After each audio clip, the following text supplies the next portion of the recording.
하셨는데 최근에 유엔 북한인권위원회에서 예. 국제형사재판소에 북한 인권 문제를 제소를 해야 된다 이렇게 예. 권고를 하지 않았습니까? 유엔 예. 안보리에. 예. 그건 어떤 의미가 있을까요? 야, 큰 힘이 있습니다. 처음 아닙니까? 이렇게 유엔 권고하는. 차원에서 국제형사재판소에 제소를 권고하는 것은 네. 유엔이 생긴 일이 처음입니다. 예. 아, 그런가요? 예. 아. 북한에 대해서. 네네. 그리고 과거에 수십 년 동안 북한의 인권 문제는 유엔에서 많고 적게의 차이지 지속적으로 제기되어 왔습니다. 그래서 지금까지 그런 문제가 제기되어 왔는데 가장 큰 성과는 최근에 북한 인권에 대해서 조사위원회를 구성한 겁니다. 네. 그래서 그 조사위원회가 적극적인 조사를 통해서 결론을 내린 것이죠. 아, 이번에 그래서, 이제 처음으로 그렇죠. 뭐랄까 북한 인권 문제에 대해서 준거를 마련한. 예, 그래서 다양한 계층과 다양한 지역과 다양한 기관과 시간대별로 네. 전면적인 조사를 벌려가지고 내린 결론이 예. 북한 당국이 권력을 통한 조직적인 인권유린이 있다라고 하는 결론이고 그 인권유린에는 인권유린자가 있습니다. 이 네. 인권유린자들을 심판하지 않으면 인권유린은 중단될 수 없습니다.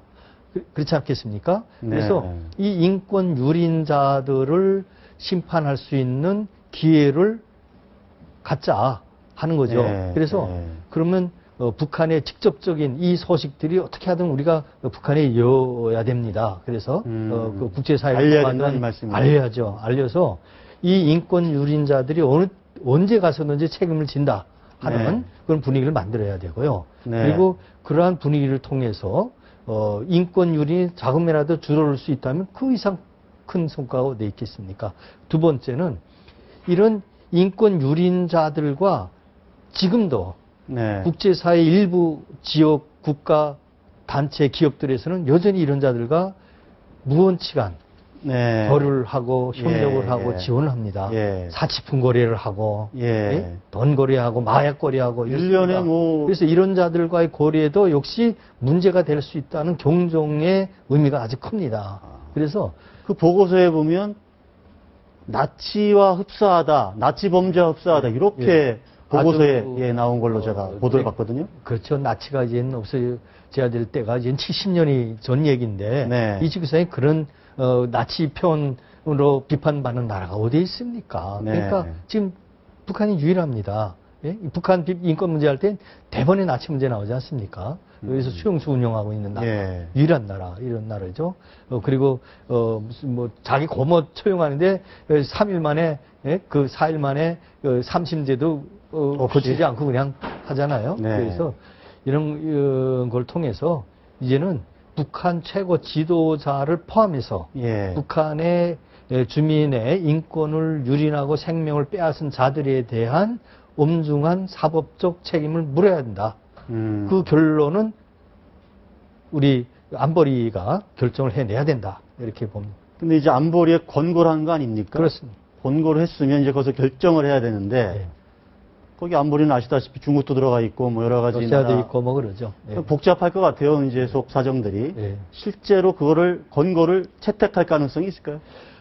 북한의 인권조사위원회가 출범을 된 지가 정말 수십 년 만에 되지 않았습니까? 네. 그리고 그 다음에 북한의 인권 결의안을 채택된 지가 이제는 한 8, 9년째 계속 되어오지 않습니까? 이것도 그 전에도 다 있었던 거죠. 예. 그러니까 우리가 첫 번에 어떠한 권고나 결정이 실행되리라고 생각지는 않습니다. 그러나 이러한 것들이 시작이라는 것이고 이것이 북한에 주는 메시지 또 북한의 인권 유린자들에게 주는 충격 이런 것들이 상당히 크기 때문에 네. 이번에 한다면 다음에 다시 공고하고 네. 그 다음에 한다면 또 공고하고 더 큰 충격적인 그런 행동들을 우리가 해내야 된다. 그래서 결과적으로는 인권 문제는 해결해야 된다. 이런 생각을 가지고 있습니다. 지금 인권 유린자라고 말씀을 하시는데 그 인권 유린자는 결국은 이제 올라가게 되면 한 명으로 귀결이 되는 거 아니겠습니까? 예. 지금 북한 최고 지도자 김정은에게로 이제 귀결이 되는데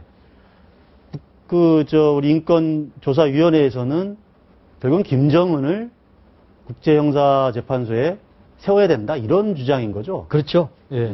그 인권 유린자들의 수괴죠. 네. 그리고 인권 유린자들의 수괴죠. 그리고 네. 그 수괴의 정치적, 이념적, 네. 정책적 묵인하에서 또 지시하에서 인권 유린이 이루어지고 과잉 충성이든 정책 집행이든 무슨 관계없이 그거는 국제 법변적 가치와 반하는 그런 권력을 가지고 행해진 유린이기 때문에 그 모두가 책임져야 되고 그 수계에는 벗어날 수가 없다. 예. 반드시 알아야 된다 하는 걸 강조하고 싶습니다. 그리고 우리 중국을 비롯해서 네.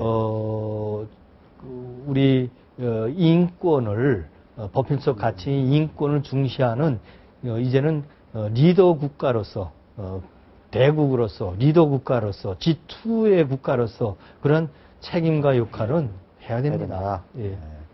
북한에서 계시다가 이제 넘어오신 게 94년도 7월에 왔습니다. 아, 예. 그 전에 실질적으로 이런 인권 유린이 자행되고 있다 이런 기억나시는 사례 같은 게 좀 있을까요?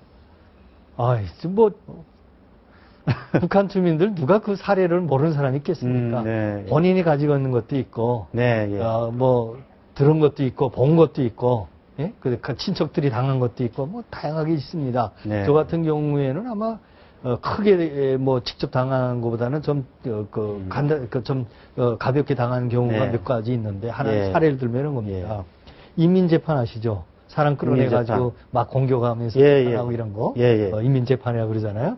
거기는 그 사상투쟁회의, 뭐 생활통화, 뭐 여러 가지 이름이 그렇죠. 불려서 하는데 저는 한때 대학 교수할 때 그 주일마다 토요일에 정치사항을 하잖아요. 그때 대학 교수들에게는 김일성대 교수들에게는 네. 그 한 주일 동안 김일성, 김정일 교실을 전달합니다. 네. 근데 그 교실 예컨대 이렇게 써야 됩니다. 위대한 수령 김일성 동지께서 1985년 4월 20일 정무원 총리 누구에게 하신 교시 이렇게 써야 돼요. 네. 거기서 위대한 수령 김일성 동지께서 하는데 그 당 책임비서가 전달을 하는데 교실을 빨리 부르니까 네. 미처 받았을 수가 없어요. 네. 그래서 김일성 동지 몇 월 며칠 총리에게 하신 교시 이렇게 쓰고 밑에 내용을 받았습니다. 네. 그리고 끝난 다음에 그 앞에다가 위대한 수령 하나 자를 써야 되는데 그걸 네. 깜빡을 한 거예요.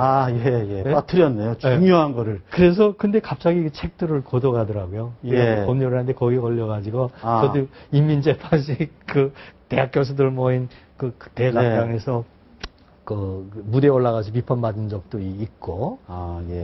그리고 국가보위부에도 한번 끌려가 본 적이 있습니다. 그건 뭐 끌려가서 뭐 고문당하고 이런 게보다는 하여튼 불려가서 하루 종일 신문 받은 적도 있어요. 왜냐하면 그 고위층 자식들이 몇 명 같이 끌려갔었는데 네. 그때 어느 제일교포 동창생한테 뭐를 말했다고 비밀 뭐 당한 거 관련된 아버지들이 뭐 대화 같은 거 김정일과의 이런 게 대화 다 또 들어갔군요. 그런 것들 거를 뭐 나한테 들었다고 해가지고 난 말한 기억도 없는데 그래가지고 네. 하루 종일 취소 받은 적도 있고 뭐 그렇습니다. 하여튼 그 왜 소설 조지올의 1984 있잖아요. 네. 거기 보면 뭐 비슷한 것 같아요. 북한하고. 그렇죠.